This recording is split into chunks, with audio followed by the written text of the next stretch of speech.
Кто-то смотрит Marvel, кто-то любит исключительно то, что мелькает в топах кинопорталов. Но я знаю, насколько мы с тобой, дорогой зритель, любим те сериалы, которые берут свое не только бюджетом и обилием спецэффектов, но и прекрасным сюжетом. Здравствуйте, это Shadow Tavern, и сегодня у меня для вас немного малоизвестных сериалов, которые стоит посмотреть. В основном они вышли за последний год-полтора, каждый из них интересен, и почти каждый зритель обошли стороной. Конечно, выбор субъективен, и что-то из подборки вы наверняка видели. Не стесняйтесь оставлять комментарии и писать названия ваших любимых сериалов.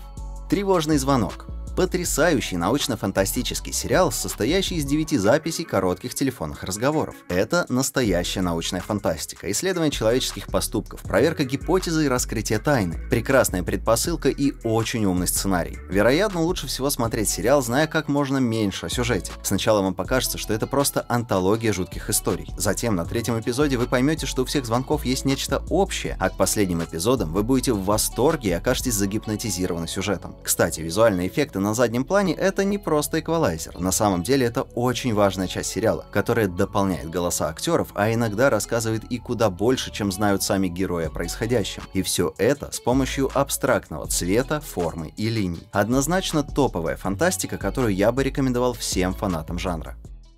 Друзья, а спонсор этого выпуска — Raid Shadow Legends. Это RPG в жанре темного фэнтези, которое навсегда изменил облик гейминга. Мобильная игра, способная конкурировать с консольными. Побеждайте крутых боссов, проходите подземелья, а также сражайтесь с реальными игроками на PvP-арене. Я уже играл в Raid, и у меня даже есть несколько чемпионов-фаворитов. Наикрутейшая богиня PvP-режима Аббатисы Священного Ордена, которая использует силы врагов против них самих. Первая атака снизит защиту, а вторая нанесет дополнительный урон. Отличный выбор для арены, но не лучший для битв с боссами. Так что у меня еще есть Орк Рабар. Он потрясающе силен, наносит тяжелый урон и может создавать бесконечную цепочку оглушений. А если он работает в паре с чемпионом, который может оглушить или заморозить волну, он просто зачистит поле боя. В игре любители соло-контента могут насладиться озвученной сюжетной линией в режиме кампании, сразиться против 10 различных боссов подземелий и много чего еще. В этом месяце появится 5 новых потрясных чемпионов и 1 легендарный. Пройдет кучу турниров с другими игроками и крутыми призами. Летние события в Raid только начинаются, и грядут обновления для кланов. Не пропустите. Друзья, каждый ваш переход по моим ссылкам поддерживает канал. Помогите мне собрать 160 инсталлов. Качайте игру по ссылкам в описании или с помощью QR-кода. И в качестве нового игрока вы получите древний осколок, 200 тысяч серебра, бустер опыта, колбы пополнения энергии, а также крутого эпического чемпиона Чонору. Торопись, бонус длится 30 дней.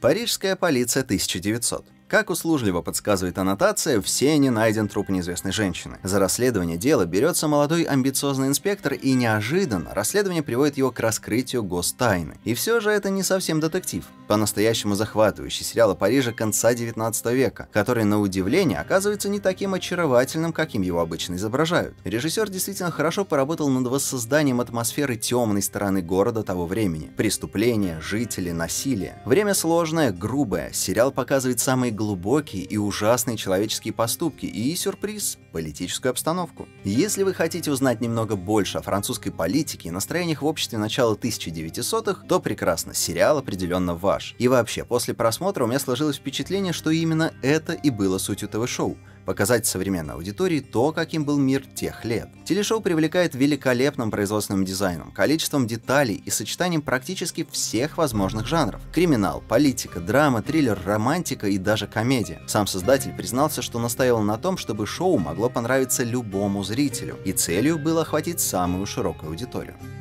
Жестокое лето. Летом 1993 года Кейт Уоллес, молодая, популярная и симпатичная девушка-подросток, исчезла. А к лету 1994 года неуклюжая Жанет подменила ее, буквально во всем скопировав Кейт, даже начав встречаться с ее парнем и друзьями. В гневе и негодовании, похищенная уже мертвым педофилом и только что вернувшаяся Кейт обвиняет Жанет в том, что она все время знала, где она была. Это поистине занимательная, но мрачная тайна восприятия и мрачных, трагически жестоких вещей, которые происходят в маленьком городке. Главный трюк в том, что история происходит в 3 разных периодах времени, в 90-х годах. Это может сбивать с толку, но у каждого периода есть свой цветовой оттенок. Актеры выглядят по-разному, и в каждом эпизоде показан один и тот же день, но в разные годы, что очень помогает сориентироваться. Тем не менее, иногда довольно трудно следить за историей, ведь все 3 сюжетные линии постоянно расширяются и развиваются. Этот сериал не для бездумного просмотра, он потребует от зрителя все время обращать внимание на детали. В остальном же хорошая актерская игра, хорошая постановка и хороший сюжет. Игрушка для взрослых. После того, как женщина сбегает от своего мужа, IT-миллиардера, она обнаруживает, что супруг вживил ей в мозг устройство слежения. Устройство, которое он имплантировал, позволяет ему отслеживать ее местоположение, наблюдать за ней и даже считывать эмоциональные данные. История о побеге Хейзел непредсказуема, содержит множество тайн, которые поочередно захватывают, поражают и пугают. Кристин Миллиотти явно выделяется среди и без того впечатляющего актерского состава. Даже в моментах, когда сюжетные линии ослабевают, она без труда держит внимание. Пожалуй, единственное, что не так с сериалом, это его темп, который слишком часто и необъяснимо меняется. Кстати, сериал — экранизация романа Алисы Наттинг. В телешоу сохранили большую часть оригинального сюжета, но в одном моменте есть огромное и важное различие. В то время как в книге муж Хейзел Байрон является настоящим социопатическим нарциссом, который на самом деле опасен, в сериале он романтический комедийный злодей, страдающий от одиночества или которого в таких сюжетах просто неправильно понимают окружающие. Так что если сериал вас зацепит, но будет казаться, что чего-то не хватает, книга это точно исправит. Родители года. Пол и Элли — супруги с 2 детьми. Они очень стараются быть идеальными родителями и достойно воспитывать своих отпрысков. Однако найти идеальный баланс между семьей, друзьями и работой оказывается очень непросто. К слову, это не классическая история о родительстве и о том, что дети — монстры, которую чаще всего используют в комедиях. Это история о том, как родители могут быть монстрами, которые все еще любят своих детей. Сериал отражает многие разочарования родителей, но все же это вымышленная комедия, а не реальная жизнь. Телешоу веселое и душевное, сюжеты эпизодов оригинальный, хорошо построены, а персонажи становятся все более понятными зрителю с каждой новой серией.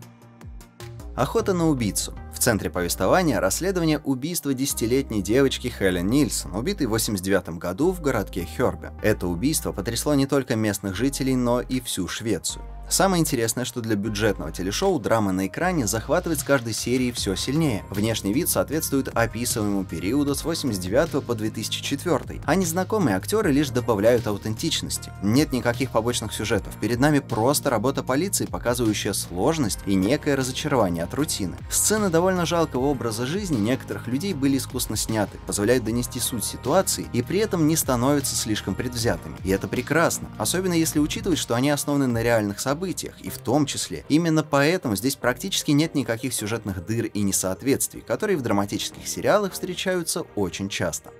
Тонкая голубая линия. Сюжет разворачивается в городе Мальмё и рассказывает нам о работе нескольких полицейских. Эти люди изо дня в день выходят на улицы родного города, чтобы бороться с преступностью и защищать местных жителей. Тонкая голубая линия не концентрируется на практической части полицейской профессии, а сосредотачивает все свое внимание на социальных и психологических аспектах работы. Шоу уважает интеллект зрителей и изображает людей, события и проблемы как многогранные и сложные. Персонажи хорошо написаны, хорошо исполнены и, что самое главное, невероятно хорошо продуманы. Они выглядят живыми, дышащими и реальными людьми. Монтаж, кастинг, кинематография, звуковой дизайн, музыка и актерское мастерство. Здесь все грамотно, но сценарий эпизодов — вот где шоу действительно себя раскрывает. Изложение предыстории и черт персонажей настолько органично выглядит на экране, что игра актеров вовсе незаметна и абсолютно естественна. На мой взгляд, это один из лучших современных сериалов про полицию и про то, как она становится пленницей определенного видения демократии и миграционной